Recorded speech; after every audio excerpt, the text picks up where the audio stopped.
काल कुठपर्यंत आलो होतो आपण?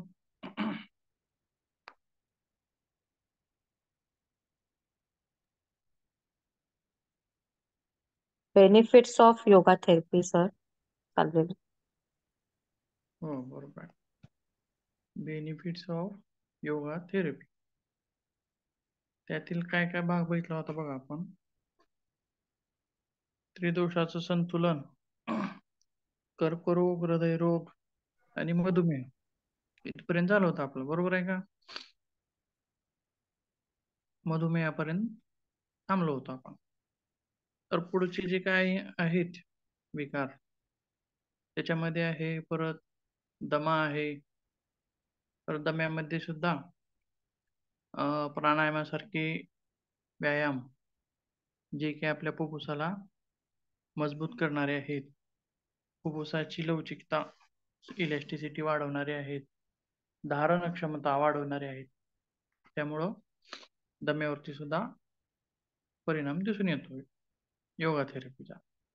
त्याचसोबत पुढचा भाग आहे लठ्ठपणा. लठ्ठपणा सुद्धा योगाने कमी होतो. तो कशा पद्धतीने कमी होईल, नेमकं काय होतं त्याच्यामध्ये? तर बघा, कालच आपण एक गोष्ट सांगितलेली होती की कफाच्या विकारामध्ये लठ्ठपणा सुद्धा एक कफाचा विकार आहे. कफाच्या विकारामध्ये येतो.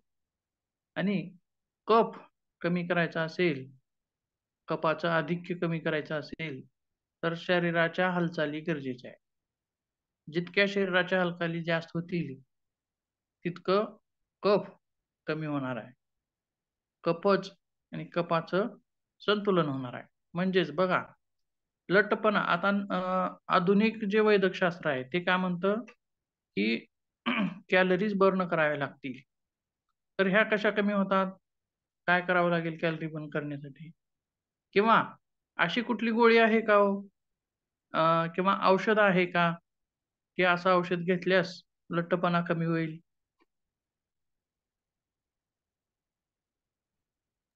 नाही सर. गोळीने किंवा औषधाने लठ्ठपणा कमी होऊ शकेल का हो? नाही. नाही. का नाही होणार सांगता येईल? वेगवेगळी औषधं बाजारात येतात की हे औषध घेतल्यानंतर वजन कमी होतं, लठ्ठपणा कमी होतो, असं लिहिलेलं असतं. मग औषधाने लठ्ठपणा कमी होईल का? काय वाटतं, तुमचं मत काय?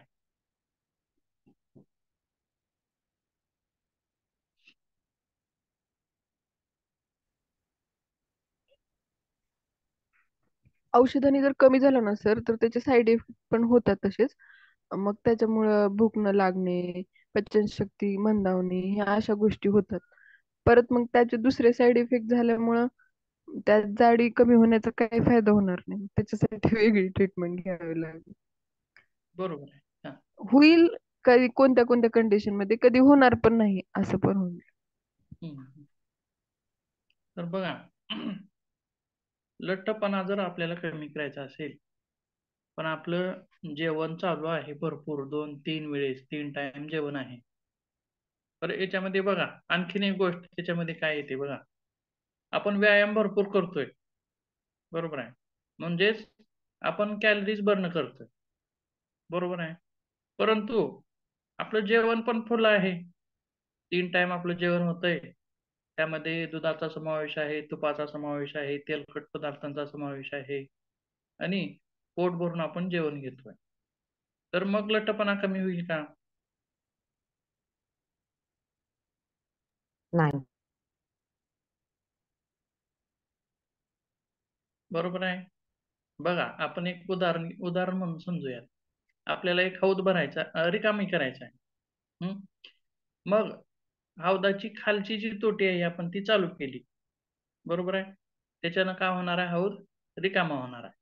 परंतु हौदात जो पाईप आहे मध्ये पाणी जाणारा, म्हणजे हौदात पाणी येणार, ती पण तोटी चालू आहे. म्हणजे हौदात पडणारं पण पाणी चालू आहे आणि हौदातून बाहेर पडणारं पण चालू आहे. मग हौद रिकामा होईल का हो? नाही. बरोबर आहे. तर खाऊ तरी कामा होणार नाही. म्हणजेच बघा काय, आपण व्यायाम करतोय भरपूर, कॅलरीज भरपूर बर्न करतोय, परंतु तिथं डाएट जो आहे तो आहार जो आहे तो जर चुकीचा असेल तर तिथं सुद्धा, आता बघा काही काही जण असं म्हणतात की सर मी भरपूर व्यायाम करायले, रोज योगा करायले, परंतु माझं वजनच कमी होत नाही. मग तिथं काय कारण असेल हो?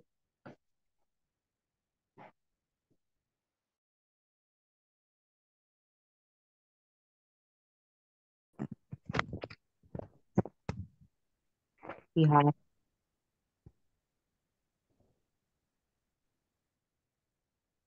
सांगा. आहाराचे असंतुलन. बरोबर आहे. आहाराचे असंतुलन म्हणण्यापेक्षा आधिक्य असेल किंवा जो डाएट आहे तो योग्य नाही. म्हणजेच त्याच्यामध्ये समजा काही पदार्थ असे असतात की त्याच्यामध्ये कॅलरीज जास्त असतात, काही पदार्थ असे असतात की त्याच्यामध्ये कॅलरीज कमी असतात. मग बघा, याच्यामध्ये आणखीन एक प्रकार दिसून येतो. व्यायाम केल्यास माणसाला भूक लागते, बरोबर आहे का? जेवण जास्त जातं, मग कसं करायचं? व्यायाम केल्यामुळे तर भूक लागते. कारण लठ्ठपणा कमी करण्यासाठी तर आपल्याला जेवण कमी करायचं आहे. जे नेमकं काय करता येईल तिथं? व्यायामानं तर भूक लागते भरपूर. त्याला हलकं अन्न आणि फायबर, फायबर युक्त आणि पचायला हलकं अन्न खायचं. बरोबर आहे. फायबरयुक्त आहार, काही आहार असा आहे की तो घेतल्यानंतर पोट भरतं, पोट भरल्यासारखं वाटतं. कमी घेतला तरी पोट भरतं, लवकर पोट भरल्यासारखं वाटतं. म्हणजेच बघा, त्याच्यामध्ये आणखीन काय सांगता येईल? काही आहार असा आहे की त्याच्यामध्ये कॅलरीज भरपूर आहेत. बघा, एक चपाती आणि भाजी आपण जितकं जेवण करतो, जितक्या कॅलरी त्याच्यातून मिळतात, तितकं एक चमचा तेल त्याची आणि त्याची बरोबरी होते. म्हणजे बघा, एक एक चपाती आणि एक भाजी खा, परंतु तेल टाळा. बरोबर आहे का? परंतु काय आणखीन काय म्हणता येईल की ज्या भोजनामध्ये, ज्या आहारामध्ये जास्तीत जास्त कॅलरी आहेत ते टाळायचं आपल्याला. म्हणजे थोडक्यात कशात कॅलरी जास्त असतील? गोड पदार्थ आहेत, त्यासोबत तेलकट पदार्थ आहेत, तुपकट पदार्थ आहेत, दुधासारखे पदार्थ आहेत. म्हणजे यांचा वापर कमी करायचा आहे. त्यासोबत बटाटा आहे, परत भात आहे, अशा काही गोष्टी, त्याच्यामध्ये सुद्धा कॅलरीज जास्त आहेत. मग कॅलरीज कमी असणाऱ्या कोणत्या गोष्टी आहेत? झिरो कॅलरी असणारा पदार्थ सांगा बरं एखादा, काय?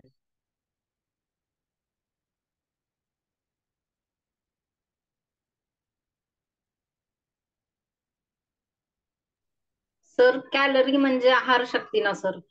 मग प्रत्येक पदार्थामध्ये काही प्रमाणात कॅलरीज तर असतातच. काही प्रमाणात असतात. काही झिरो प्रमाणात कॅलरी. म्हणजे प्रत्येक पदार्थ हा शरीराला ऊर्जा देतो, तीच कॅलरी झाली. बरोबर आहे, बरोबर आहे, छान, बरोबर फक्त आहे चरबीचं तुमचं. प्रमाण मात्र कमी फॅट जास्त असू शकतं प्रत्येक फॅट पदार्थामध्ये. फॅट कमी हो. प्रमाण. प्रमाण कमी जास्त असतं. फक्त हं. एकच आहार म्हणजेच पाणी आहे, जे झिरो कॅलरीचं आहे, त्याच्यात कॅलरी नाहीत. मग नुसतं पाणी पिऊन पोट भरायचं का? ते पण शक्य नाही. नाही. पण नुसत्या कॅलरी जर सगळ्याच कमी केल्या तर एवढा अशक्तपणा येईल, एवढा अशक्तपणा येईल की चलता येणं, बसता येणं, उठता येणं हे सुद्धा अशक्य होईल. कॅलरीज तर हव्यातच, पण प्रमाण कसं करायचं आपल्याला, त्याचं कमी करायचं आहे. म्हणजे थोडक्यात आहारामध्ये कसा समावेश असला पाहिजे? भाजीपाल्या असतील, बरोबर आहे. आता समजा ककडी आहे, गाजर, टोमॅटो आहे. आता बघा, कॅलरीज याच्यामध्ये कमी आहेत.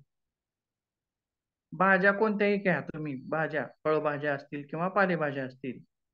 पालेभाज्याचा वापर, फळभाज्यांचा वापर, याचा जास्त वापर करायचा आहे. हे खाल्ल्यानं वजन वाढत नाही, बरोबर आहे.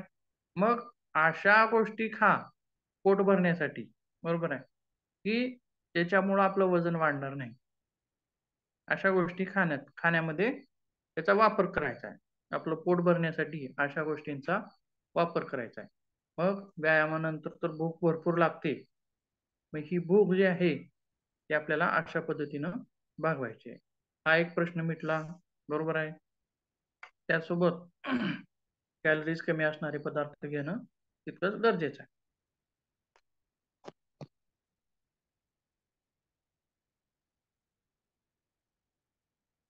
पुढे बघूया.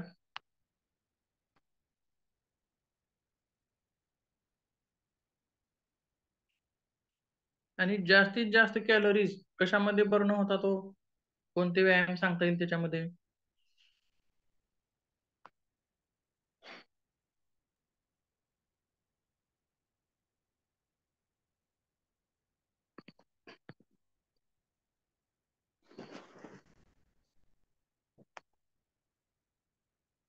सूक्ष्म व्यायाम सांगता येतील का? नाही. नाही सर, सूर्यनमस्कारामध्ये होतात कॅलरीज पण. बरोबर. सूर्यनमस्कार. पळण्यामध्ये सुद्धा कॅलरीज जास्त बर्न होतात. पण पळण्यामध्ये जितक्या जास्त होतात त्याच्यापेक्षा जास्त सुद्धा सूर्यनमस्काराने कमी होतात लवकर. म्हणजेच आता बघा, मोठापा कमी करण्याचे जे व्यायाम आहेत, वजन कमी करण्यासाठीचे, ते हळूवार करून चालत नाही. त्यांची गती जास्त असावी लागते, फास्ट असावी लागते. समजा आपण भस्त्रिका देतोय, तर सामान्य भस्त्रिका चालेल का तिथं? किंवा मध्यम चालेल का? तर तिथं आपल्याला तीव्र भस्त्रिका देणं गरजेचं आहे. किंवा कपालभाती आहे, तर सामान्य कपालभाती चालेल का? नाही. तर अगोदर सुरुवातीला सामान्य करून घ्यावी लागेल आपल्याला, त्यांना सवय होईपर्यंत. परंतु ज्यावेळेस शक्यता वाढेल त्यानंतर मात्र तीव्र कपालभाती असे प्रकार किंवा जलद गतीनं केले जाणारे व्यायाम असं तिथं समावेश होतो आपला. म्हणजेच बघा, आयुर्वेदामध्ये काय सांगितलंय की शारीरिक हालचालीमुळे सुद्धा कपाचं आधिक्य कमी होतं. आणि सायन्स मध्ये काय सांगितलंय, तर कॅलरीज बर्न करण्यासाठी हालचाली जास्त पाहिजे. म्हणजेच दोन्हीचा उद्देश एकच आहे, फक्त सांगण्याची पद्धत वेगळी आहे. बरोबर आहे का? म्हणजे तीव्र गतीच्या हालचालीमुळे कफ पण कमी होईल आणि कॅलरीज पण कमी होतील. म्हणजेच थोडक्यात काय सांगता येईल, तर लठ्ठपणा कमी व्हायला लागेल. आणखीन बघा, सायन्स काय म्हणतं आपलं, की कॅलरी जास्त कशात असतात? तेलात, तुपात. तेच आयुर्वेदात कसं सांगितलेलं आहे बघा, कफ कशाने जास्त वाढतो?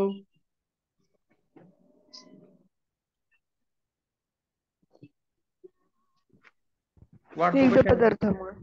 स्निग्ध पदार्थांमुळे कफ वाढतो. बरोबर आहे. म्हणजे तेलकट तुपकट चालते. ठीक आहे, पुढे बघूया.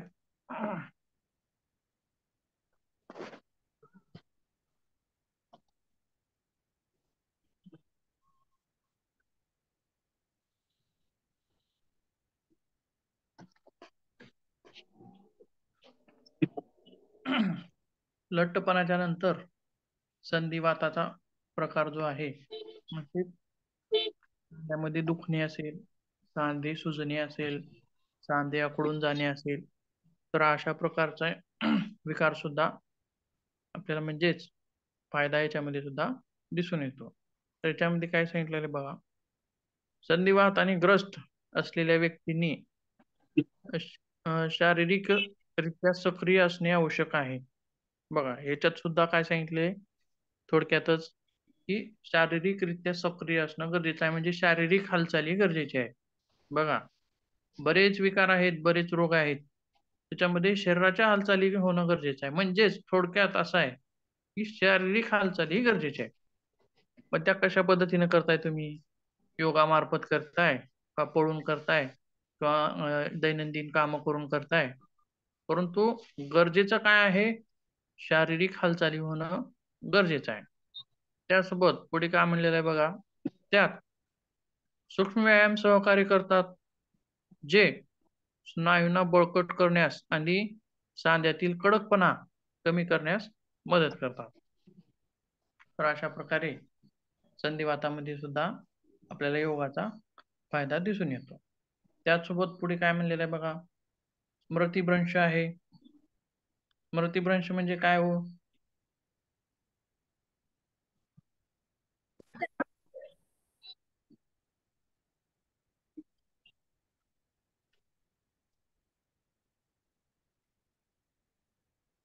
सांगता येईल का? स्मरणात कमी प्रमाणात राहणे. स्मरणात न राहणे. याददाश्त जाणे, याददाश्त मध्ये जाणे. कमतरता. हं? आपण म्हणतो की आपल्याला एखादी गोष्ट आठवते पण ती सांगता येत नाही. समजा आपण बघा, एखादा माणूस आपल्याला समोर दिसला, आपण म्हणतो की याला कुठं तर पाहिलेला आहे, पण आपल्याला आठवत नाही. बरोबर आहे. अशाच बऱ्याच गोष्टी आहेत. एखादी गोष्ट मनात लक्षात असते परंतु आठवत नाही.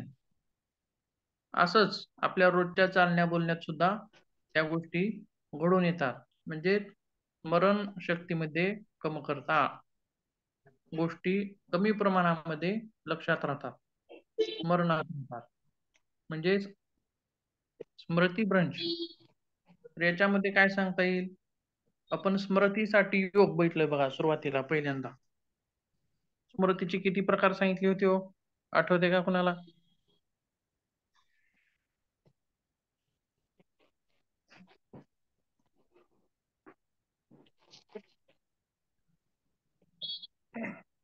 स्मृतीचे प्रकार किती सांगितले होते आपण सुरुवातीला? 3. कोणकोणते? 3. धीर, धृती, स्मृती. कोणत्या? स्मृती. धीर, धृती.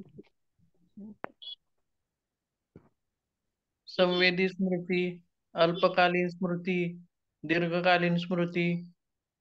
बरोबर आहे. आणि याच्यासाठी आपण योगाभ्यास सुद्धा पाहिलेला होता. तर याच्यामध्ये काय म्हणलेलं आहे बघा, नियमित व्यायामामुळे आकलन शक्ती सुधारते आणि संज्ञानात्मक कमजोरी आणि स्मृतिभ्रंश होण्याची शक्यता कमी होते. म्हणजेच बघा, जसं की आपल्या हाडांची झीज होते, आपल्या सांध्यांची झीज होते, तशाच पद्धतीनं आपल्या मेंदूमध्ये सुद्धा झीज होते, एक प्रकारची झीज होत असते. आणि व्यायामानं ही झीज रोखली जाऊ शकते. बरोबर आहे. म्हणजे मेंदूची झीज होणं म्हणजे त्याचा परिणाम कशावर होणार आहे?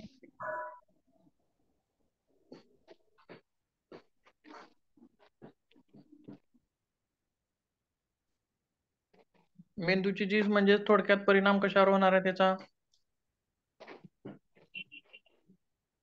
मनावर. त्याचसोबत शरीरावर पण होतो. मुख्य काम काय आहे मेंदूचं? आकलन शक्ती. आकलन शक्ती आहे किंवा स्मरण शक्ती. बरोबर आहे. तर त्याच्यामध्ये सुद्धा स्मरण शक्तीवर परिणाम होऊ शकतो. मग त्यासाठी काय केलं पाहिजे? नियमित योगाभ्यास आपल्याला यापासून दूर ठेवण्यास मदत करतो स्मृतिभ्रंशामध्ये. त्यासोबत पुढे काय म्हणलेलं आहे बघा, मणक्याचे विकार हे सुद्धा योगा थेरपीने कमी होतात. म्हणजेच हा एक फायदा आहे. बघा, जसं आपण वरच्या याच्यामध्ये म्हणलं, संधिवातामध्ये किंवा लठ्ठपणामध्ये शारीरिक हालचाली महत्वाच्या आहेत. शरीर सक्रिय राहणं महत्वाचं आहे. तसेच मेरुदंडाला सुद्धा लवचिक ठेवण्यासाठी आपलं शरीर हे सारखं सक्रिय असणं गरजेचं आहे. बघा, मेरुदंडाचे विकार कधी उद्भवतात? जे लोक बैठे काम करतात, बरोबर आहे का, सतत बसून राहतात, अशा व्यक्तींना मणक्याचे विकार उद्भवतात. किंवा गाडीवर प्रवास करणारे असतील, बरोबर आहे, किंवा ओझं उचलणारे कार्य करणारे असतील, तर याच्यामुळे काय होतं मेरुदंडातील लवचिकता निघून जाते. म्हणजेच मेरुदंडाचं कॉम्प्रेशन होतं. एकमेकावर जी आपण एकूण किती आहेत हो मणके आपले? 33. एकूण मणके 33. 33. म्हणजे बघा सारखं बसून बसून बसून काय होतं त्यांच्यामध्ये एक कॉम्प्रेशन यायला तयार लागतं. बरोबर आहे. किंवा प्रवासाने म्हणा. म्हणजेच मेरुदंडाचं जर आरोग्य राखायचं असेल तर त्याला लवचिक ठेवणं गरजेचं आहे. म्हणजेच मेरुदंडाला मग लवचिक कसं ठेवता येईल हो? काय करावं लागेल?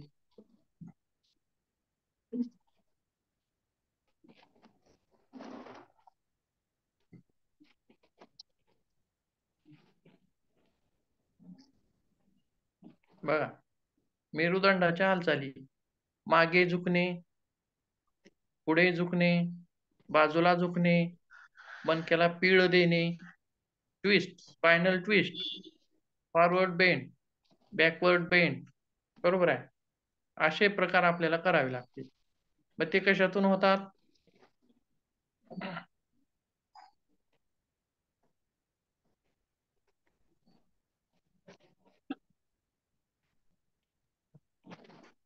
सांगा. सूर्यनमस्कार. म्हणजेच योग अभ्यासातून होतात.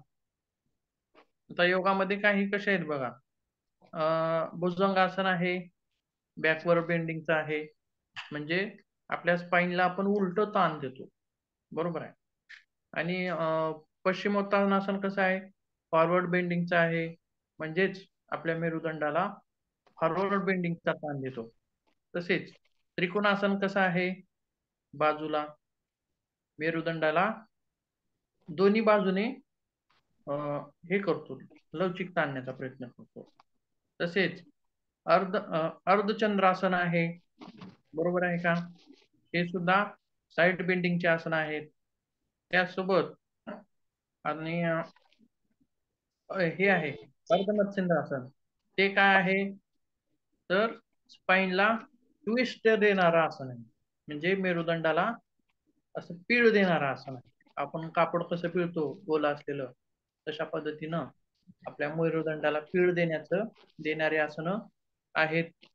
म्हणजेच मेरुदंडाचं आरोग्य कशावरती अवलंबून आहे?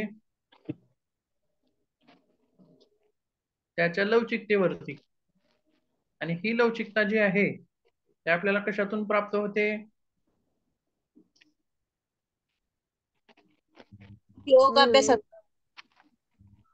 योगाभ्यासातून आपल्याला ही लवचिकता प्राप्त होते. म्हणजेच मेरुदंडाचं आपलं आरोग्य राखलं जातं.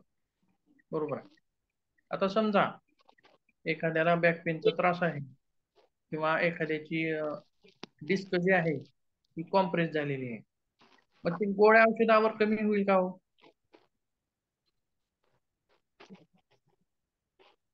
नाही. मूळ कारण काय आहे त्याचं? प्रेशर आलं त्याच्यावर. मूळ कारण आहे गाद्यांवरती आलेलं प्रेशर. बरोबर आहे. मग आता समजा गोळ्या खाऊन हे प्रेशर कमी होतं का? दुसरा प्रश्न आपला.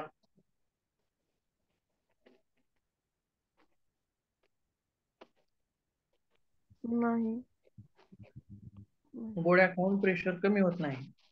तर त्याला ट्रॅक्शन दिलं जातं बघा. बघितलंय का कधी? वाळू वगैरे बांधलेली असते. ट्रॅक्शन दिल्यामुळं काय होतं की मेरुदंडाचा भाग खेचला जातो खालच्या बाजूने. म्हणजेच गाद्यावरती जे आलेलं आहे ते कॉम्प्रेशन काढण्याचा प्रयत्न केला जातो. हे झालं वैद्यकीय शास्त्रामध्ये. पण आपल्या ह्याच्यामध्ये काय आहे उपाय त्याला? वेगवेगळी आसनं. आता बघा थोडक्यात एक दाखवतो मी तुम्हाला.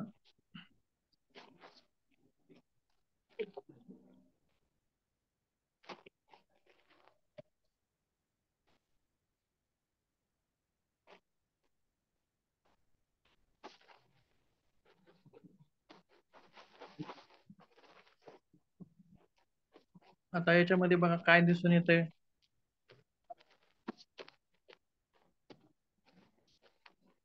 मणक्याचा जो भाग आहे पांढरा हाडानं दाखवलेला आहे, निळा जो भाग आहे तो दोन्ही मणक्यामधील गाद्या आहेत. आणि भुजंगासनामध्ये काय प्रकार घडतोय बघा, तर गाद्यावरील कॉम्प्रेशन कमी होतंय. बरोबर आहे का?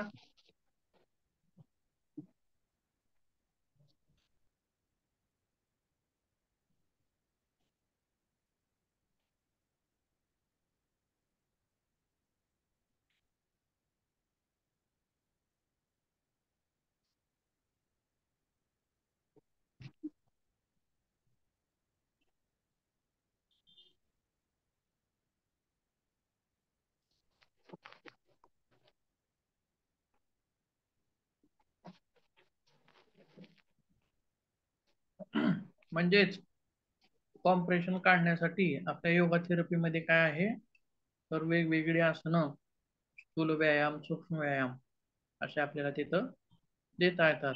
म्हणजे योगा थेरपीचा हा एक फायदा आहे.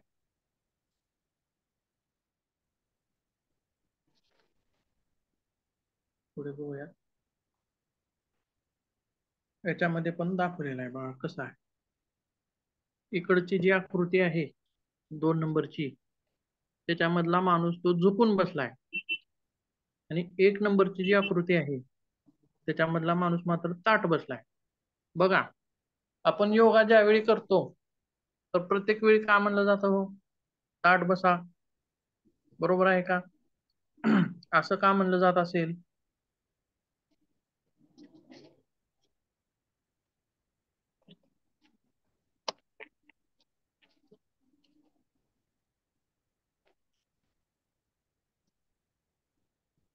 आताच आपण ओंकार घेतलो सुरुवातीला, त्याच्या अगोदर मी काय म्हणलो की ताठ बसा सर्वजण, ओंकार घेऊयात. तसेच योगा करताना, योग वर्ग चालू असताना सुद्धा आपल्याला ताठ बसायला सांगतात. त्याचं कारण काय असेल?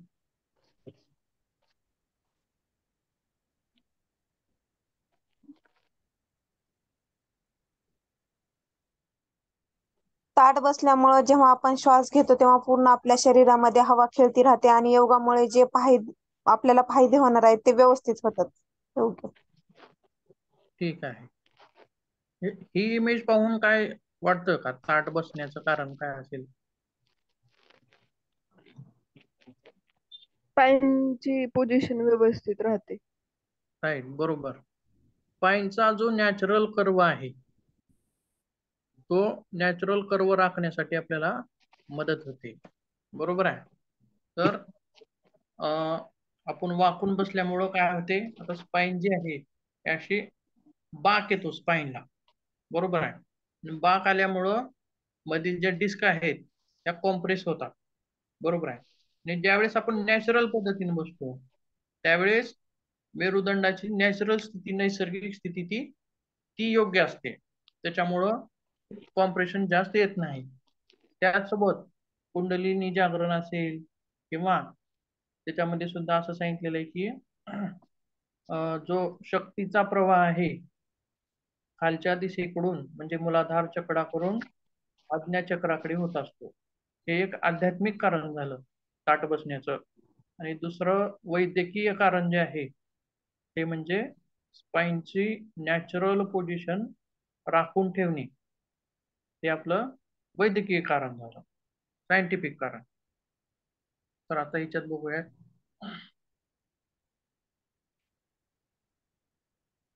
यामध्ये सुद्धा तसं दाखवलेलं आहे बघा. 2 नंबरची जो स्पाईन आहे बघा, खालच्या ह्याच्यामध्ये दाखवलेला आहे. 2 भाग आहेत, 2 स्पाईनचे ही आहेत. आणि वाकून बसल्यामध्ये त्याचं जी ताण आहे तो कुणीकडे आहे, मागच्या बाजूने डिस्क कॉम्प्रेस झालेली दाखवते. आणि जे ताठ बसलेला आहे व्यक्ती त्याच्यामध्ये मात्र ते नॅचरल पोझिशन मध्ये आहे, म्हणजे पुढच्या दिशेने आहे. बरोबर आहे. तर आपल्या योगशास्त्रामध्ये अशी सुद्धा काही आसन आहेत, जसे की पद्मासन असेल, सिद्धासन असेल. त्या आसनामध्ये आपल्याला स्थिर आणि ताठ बसावं लागतं. त्याचसोबत उभे राहून केली जाणारी आसनं कोणते? ताडासन आहे. ताडासनानं बघा, आपण काय काय बघितलं, फॉरवर्ड बेंडिंग बघितली, बॅकवर्ड बेंडिंग बघितली, ट्विस्ट बघितलं, परंतु ओढण्याचा जो प्रकार आहे तो कशामध्ये होतो? समजा दोरीला इकडे एक जण धरले आणि इकडे एक जण धरले, त्याला खेचून ओढणे, जे ओढण्याचा जो प्रकार आहे तो कोणत्या आसनामध्ये दिसून येतो?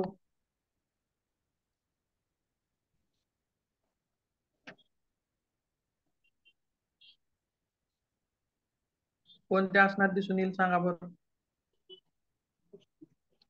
ताडासन. बरोबर आहे, ताडासन. खेचण्याचा जो प्रकार आहे तो कशामध्ये दिसून येईल? ताडासनामध्ये. म्हणजेच आपलं मेरुदंडाचं एकूणच आरोग्य जर व्यवस्थित ठेवायचं असेल तर तिथं योगा थेरपी आपल्याला मदत करते, प्रिव्हेन्शन म्हणून पण आणि विकार झाल्यास पण.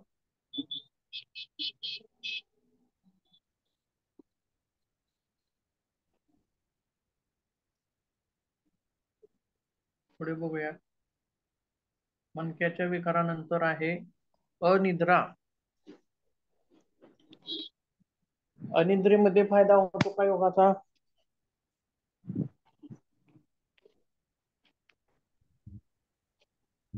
हो सर.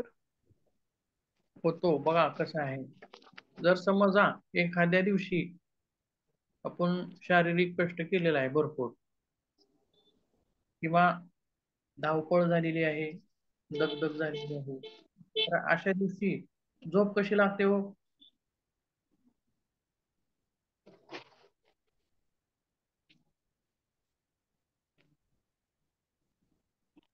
गाढ झोप लागते सर. अशा दिवशी गाढ झोप लागते. परंतु एखाद्या दिवशी आपण निवांत उभं बसून आहोत, शरीराला तेवढ्या हालचाली नाहीत, काय नाही, तर त्या दिवशी मात्र झोप व्यवस्थित लागत नाही. लागते. परंतु म्हणजेच उद्देश असं सांगता येईल की शारीरिक हालचाली इथं सुद्धा बघा, अनिद्रेसाठी सुद्धा शारीरिक हालचाली होणं गरजेचं आहे. जितक्या जास्त शारीरिक हालचाली तितकंच मन स्वच्छ आणि निर्मळ राहतं. म्हणजेच योगामध्ये ज्यावेळेस आपण विविध शारीरिक हालचाली करू, बरेच जणांना बघा असं बी होतं, सकाळी लवकर उठतात, योगा वगैरे 1 तास झाला की लगेचच झोप आल्यासारखं वाटतं. होतं का असं कुणाला?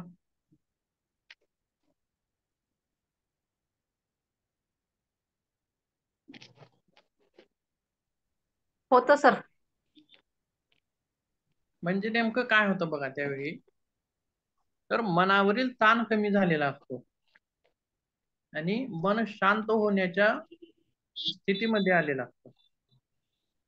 ताण कमी होतो आणि मन शांत होण्याच्या स्थितीमध्ये आलेलं असतं.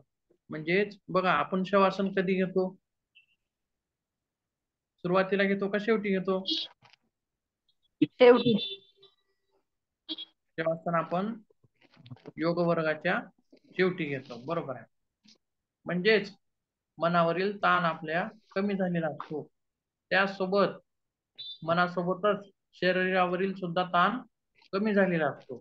त्यामुळं आपलं मन हलकं होतं आणि मन स्थिर होण्यासाठी तयार होतं. कशासाठी तयार होतं? स्थिर होण्यासाठी तयार होतं. म्हणजेच काय आहे ते? एक प्रकारचं ध्यानामध्ये प्रवेश करण्यासाठी तयार होतं, बरोबर आहे का?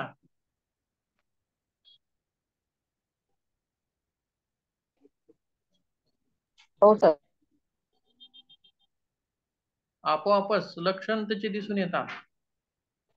योग, प्राणायाम अभ्यास आणि आसन अभ्यास यांच्या नंतर आपलं मन आपोआपच स्थिर व्हायला लागतं आणि ध्यानधारणेमध्ये प्रवेश करण्यासाठी ते तयार होत.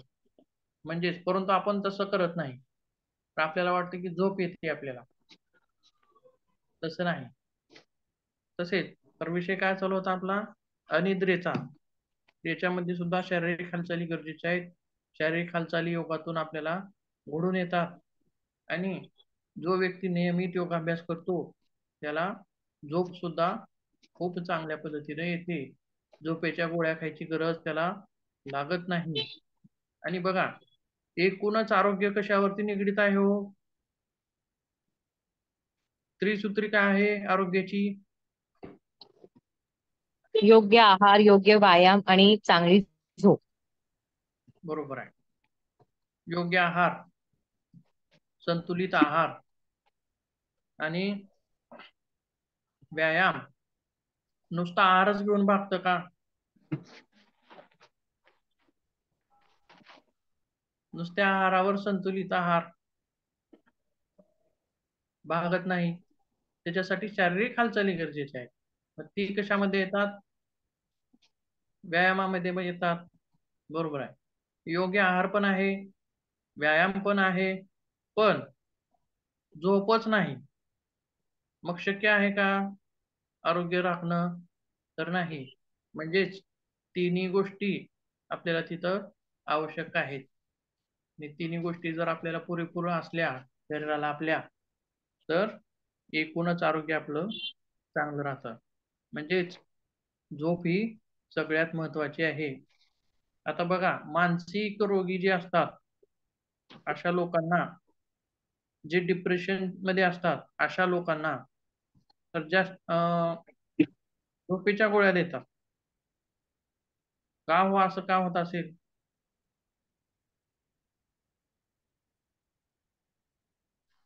झोपल्यामुळे मेंदू आणि मन शांत राहतं. ठीक आहे. मग प्रत्येक वेळी त्या व्यक्ती झोपूनच राहावं का? मग उठू नये का तो?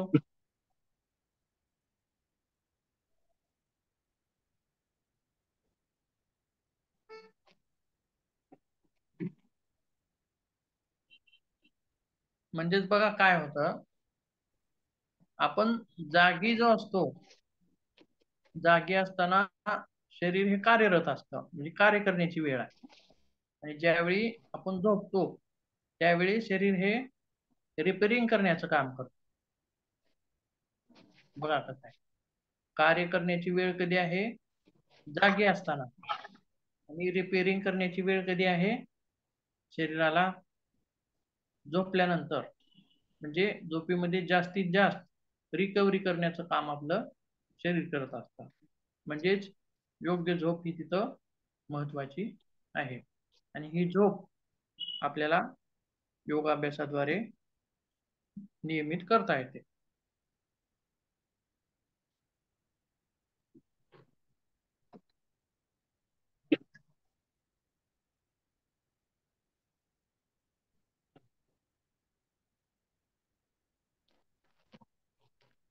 त्याच्यामध्ये काय सांगितले? प्राणायाम आणि योगासने शांत झोप घेण्यास आपल्याला मदत करतात. त्याच पुढं शेवटचा जो आपला पॉइंट आहे तो काय आहे?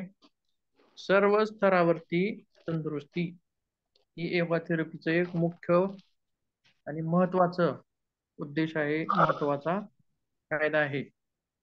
बघा, ॲलोपॅथी मध्ये तसं आहे का हो? आपण डायबिटीस साठी गोळी वेगळी घेतो, बरोबर आहे. उच्च रक्तदाबासाठी वेगळी गोळी घेतो, बॅक पेन साठी वेगळी घेतो, पित्तासाठी वेगळी होतो, सर्दीसाठी वेगळी घेतो. परंतु सर्वच स्तरावर कार्य करणार जर कोण असेल तर काय सांगता येईल तिथं? योग. योग जो आहे, शारीरिक, मानसिक आणि आध्यात्मिक सप्तधातू, अष्टचक्र, बरोबर आहे. अष्टचक्र, सप्तधातू, पंचकोश, पंचप्राण, प्राण, अपान, व्यान, उदान, समान आणि 5 उपप्राण.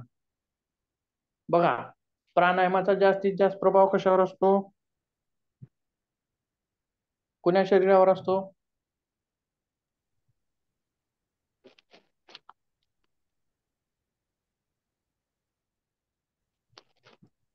प्राणमय शरीरावर. आणि आसनाचा जास्तीत जास्त प्रभाव कोण्या शरीरावर असतो?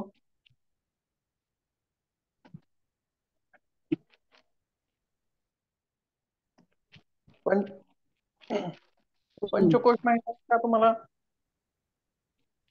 हो सर. कोणते कोणते? आनंद प्राणमय कोश, आनंदमय कोश, विज्ञानमय कोश, मनोमय कोश आणि सुरुवातीला कोणता आहे? अन्नमय. प्राण अन्नमय अन्नमय. जे खाल्लेल्या अन्नापासून तयार होतं, म्हणजेच घेतलेल्या अन्नापासून काय होतं, रस रक्त मांस सप्त धातू तयार होतात, म्हणजेच हे अन्नमय शरीर. सुरुवातीचं अन्नमय शरीर, स्थूल शरीर, त्याच्या पुढे प्राणमय शरीर, बरोबर आहे, त्याच्या पुढे मग मनोमय शरीर. तर स्थूल शरीरावर परिणाम जास्तीत जास्त आसनांचा असतो, त्याच्यामध्ये सप्त धातू येतात. आणि प्राणायामाचा जास्तीत जास्त प्रभाव हा प्राणमय शरीरावर असतो. सूक्ष्म. त्यामध्ये 5 मुख्य प्राण आणि 5 उपप्राण येतात, बरोबर आहे. आणि धारणा, ध्यान, समाधी या 3 गोष्टीचा जो संबंध असतो तो त्याचा जास्तीत जास्त प्रभाव कशावर असेल? मग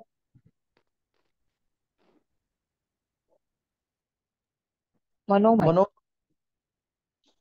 आणि समाधीचा जो जास्तीत जास्त प्रभाव आहे तो आनंदमय शरीरावरती, कारण शरीर त्याच्यामध्ये फक्त आनंद उरलेला असतो, बरोबर आहे. मन, बुद्धी आणि अहंकार याच्या पुढे जाऊन आनंदमय शरीर येतं. म्हणजेच पंचकोशावरती, सप्तधातूवरती, पंचप्राणावरती आणि अष्टचक्रावरती या सर्वच गोष्टीवरती प्रभाव करणारं कोण आहे? तर योग आहे. म्हणजेच सर्वांगीण विकास, सर्व स्तरावर तंदुरुस्ती, सर्वच अवयवावरती आणि सर्व सिस्टीम ज्या आहेत, पचन संस्था, उत्सर्जन संस्था, सर्व संस्था आणि त्यासोबत हार्मोनल जी सिस्टीम आहे त्या सिस्टीम वरती, म्हणजेच इथं काय म्हणलेलं आहे, ऑलराऊंड फिटनेस, हे आपल्याला योगा थेरपीचा एक आपल्याला सर्वात महत्वाचा फायदा आहे.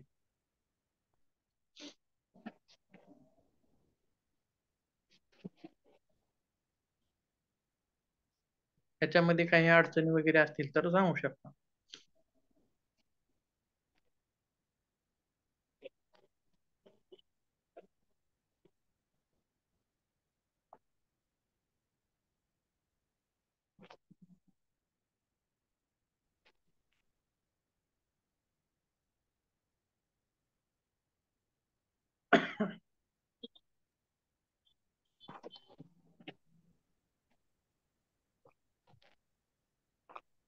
आपलं जे शेवटचं मॉड्यूल आहे, तिसरं,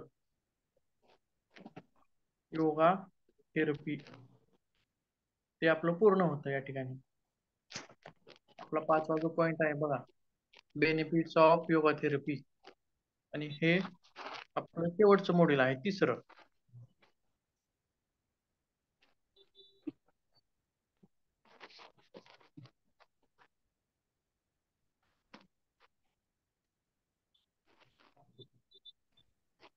सर एकदा प्रश्नपत्रिका बघायच्या का सर?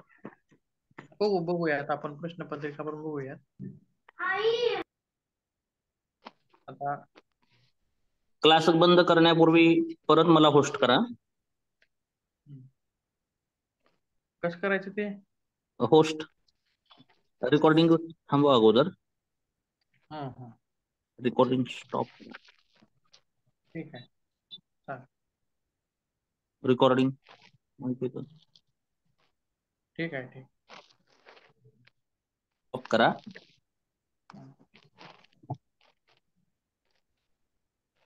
प्रश्नपत्रिकेचे जे स्वरूप आहे दिसते ना, हे त्याच्यामध्ये सुरुवातीचा जो प्रश्न आहे तो 16 मार्काचा आहे.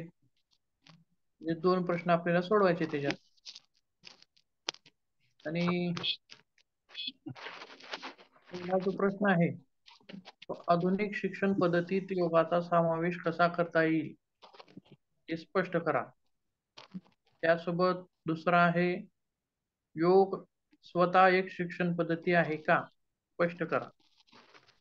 आणि शालेय विद्यार्थ्यांना स्मरणशक्ती वाढवण्यासाठी असणारा योगाभ्यास, हे तर सोपा आहे, याच्यात सांगता येईल बरंच काही. स्मरणशक्तीविषयी तर बघितलेलं आहे आपण भरपूर. त्यासोबत विद्यार्थ्याच्या स्वास्थ्यासाठी आवश्यक योगाभ्यास. 2 प्रश्नामध्ये काय फरक आहे हो?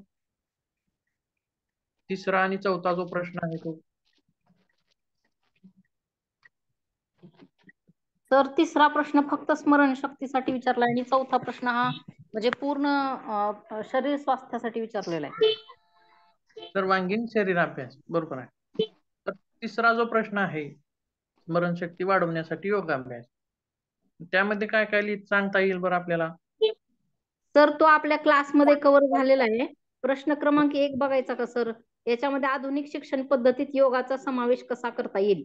आता नेमका बरोबर. ह्याच्यात काय मुद्दे आले पाहिजेत तेवढं सांगा सर फक्त. ठीक आहे. तिसरा आणि सुरुवातीला चौथा प्रश्न जवळजवळ आपल्या म्हणजे ह्याच्यामध्ये कव्हर आहे सर. तुम्ही घेतलेल्या क्लासेसमध्ये तो कव्हर आहे. खालचे प्रश्नामध्ये तुम्हाला काही अडचणी नाहीत तेवढ्या, बरोबर आहे. आता बघा पण एकदा सांगा ना खालचे पण क्वेश्चनचे पण. क्वेश्चन जे आहेत खालचे बऱ्यापैकी आपले कव्हर झालेले आहेत. तर सुरुवातीचा जो प्रश्न आहे तुमचा आधुनिक शिक्षण पद्धतीत योगाचा समावेश. तर सुरुवातीला आधुनिक शिक्षण म्हणजे काय सांगा? कशाला म्हणता येईल आधुनिक शिक्षण?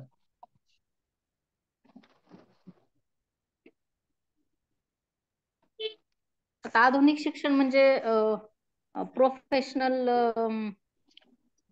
जी शिक्षण पद्धती झालेली आहे किंवा आधुनिक शिक्षणामध्ये म्हणजे परंपरागत शिक्षण, मातृभाषेत शिक्षण नाही राहिलेलं. बरोबर आहे. आणखीन आणि काय परत सांगता येईल? ते म्हणजे गुरु शिष्य परंपरेमध्ये ते आश्रमात वगैरे राहत नाहीत. असा पण फरक झालेला आहे. हं. आणखीन आधुनिक शिक्षण पद्धतीचे 5 पॉइंट सांगा, मुद्दे सांगा 5. त्याच्यामधील तुम्ही एक पॉइंट सांगितला आताचा कोणता? म्हणजे म्हणजे ती आश्रम व्यवस्था राहिली नाहीये सर. गुरु परंपरा राहिली नाही. हा. आणि परत स्पर्धेचा भाग अधिक आहे. हा महत्वाचा विषय. स्पर्धेचा भाग अधिक आहे आणि आधुनिक शिक्षण पद्धतीमध्ये जास्त स्पर्धा आहे. आणि केवळ बौद्धिक परिपक्वता आहे आणि मानसिक आणि किंवा नीतिमूल्य जपणे हा प्रकार थोडासा कमी आहे. जास्तीत जास्त मानसिक ताण आहे. बरोबर आहे. बुद्धीवरती ताण जास्त आहे. शारीरिक ताण आहे का? तिथं नाही. बघा दिवसभर विद्यार्थी आता बघा पहिला आपण किती वर्ष झाले शाळेत जात होतो?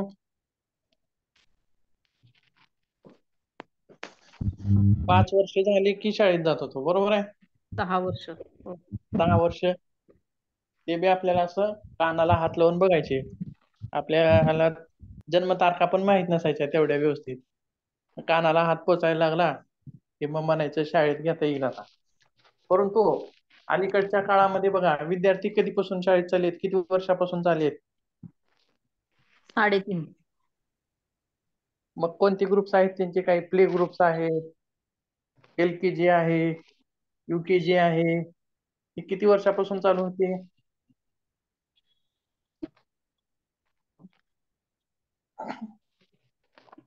सांगा. 4 वर्षापासून चालू होते. 4-4.5 वर्ष. 4 वर्षापासून लवकरच. म्हणजे शिक्षण देण्याचा जो क्रम आहे तो अगदी लवकर झालेला आहे. हा एक उद्देश झाला. त्यासोबत आणि वाढणारं ओझं, पाठीवरती वाढणारं ओझं म्हणजेच विषय जास्त झाले. गृहपाठाच्या वह्या वेगळ्या, त्या विषयाची वही वेगळी. आपल्याकडे एकच वही असायची, रफ वही राहायची बघा. बरोबर आहे का? तेवढ्या वह्या आपल्याकडे नव्हत्या त्यावेळी. पूर्वी सगळे विषय एकाच वहीमध्ये लिहून घ्यायचा आपण. गणित पण त्यातच, मराठी पण त्यातच, इंग्रजी पण त्यातच. फक्त मध्ये एखादं फोल्ड केलेलं पान असायचं आणि तिला आपण काय म्हणायचं त्या वहीला? रफची वही. रफ होईल. बरोबर आहे. तर पाठीवरती वाढणारं ओझं म्हणजेच वेगवेगळे पुस्तकं, वेगवेगळ्या वह्या, वेगवेगळ्या विषयाच्या वेगवेगळ्या वह्या. आणि डोक्यावरती वाढणारं वजन याला काय म्हणता येईल आता?